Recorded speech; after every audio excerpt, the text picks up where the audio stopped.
Welcome to highlights, the fourth round of the CUPRA SimRacing Series from the Motorland Aragón as we head to Spain and return to a two-race format. Florian Haase will be on pole position with Kirill Antonov and Pliszka behind. Axel Vermeulen up inside the top 10 on debut as well. Gianmarco Fiducci, our championship rival, will start a few positions behind one of his main championship rivals, Alessandro Ottaviani. After a great qualifying session, Petr Pliszka would have to miss the race start. However, the front row of the grid would still retain Kirill Antonov and Florian Haase, both having a good launch, both leading into turn one with Florian Haase heading the field. Petr Pliszka would start from the pit lane and would attempt to work his way up the order. And then an early mistake from Adam Pinces would allow Lucas Wehrle up into 5th position. A great run from the Snow Stratton Esports driver. Kirill Antonov would fire on down the inside in the early stages of the hairpin. We'd see a lot of this today, trying to work their way up the order in the tightest location of the racetrack. Alessandro Ottaviani would get by Bence Banchi and up onto the podium. Contact between these two in the braking zone. Haase just chopping off the nose of Kirill Antonov, and Alessandro Ottaviani fancied to pick up the pieces and maybe gain himself second position. It'd all be tight leaving the hairpin. Florian Haase would receive a little bit of a bump from Alessandro Ottaviani, would hold the lead, and Alessandro Ottaviani would have to defend from Kirill Antonov. Bence Banchi was also a part of the mix, fancying his way through the ordeal, but Alessandro Ottaviani would be passed again from Antonov. A little bit of contact on the T1 apex curb, and Antonov would get back ahead. Contact into the hairpin would make it 3 wide on the exit, with Adam Pinces picking up the pieces in the background. Lucas Wehrle being sent down the order with Gianmarco Fiducci. Contact between Bence Banchi and Adam Pinces. Alessandro Ottaviani, the big loser in all of that, drops down into 5th. Axel Vermeulen, who was running very, very strongly inside the top 10, our debutant to the CUPRA SimRacing Series, would be passed by Ben Zupanek for that reverse grid pole. And on the final lap of the race, Kirill Antonov would be holding it in the middle of the road. A little bit of contact on the rear would allow Bence Banchi to get through and attack for a second position. But who would join him on the podium? Looked like it was going to be Kirill Antonov. Ahead of all of this, though, Florian Haase would cross the line to take victory once again in the CUPRA SimRacing Series. Dominance from Florian Haase leaves him 2.7 seconds clear of Bence Banchi. Bence Zupanek, who got himself inside the top 10, would be reversed onto the pole with Lucas Wehrle and Juan Manuel Gomez behind.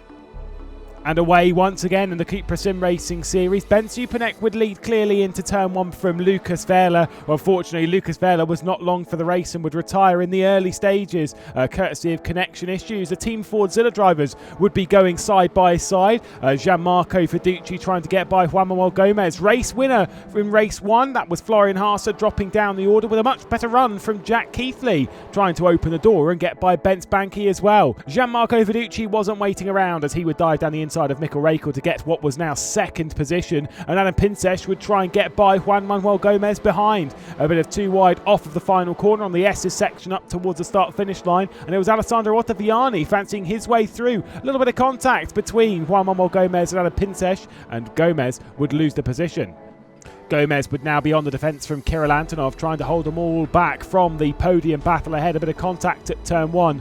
The next lap, it was a clean move from Alessandro Ottaviani to get Adam Pinces down at turn 1, but the top 2 were running away. Finally, Kirill Antonov would try and find a way through on Gomez with this outrageous dive. A fantastic move. Wasn't able to complete it though, and getting the switch back, Gomez would hang on to the position. Jack Keithley would work his way into the mix though and get himself involved in the fight for the top 5. Alessandro Ottaviani would make the move on Mikkel Raikkonen and grab 3rd position down at the hairpin. And Jack Keithley would fancy himself a part of this. A dive from Kirill Antonov to open the door of Juan Manuel Gomez finally. And Keithley, with a bit of a bump, would work his way through and gain 2 positions in 1 corner.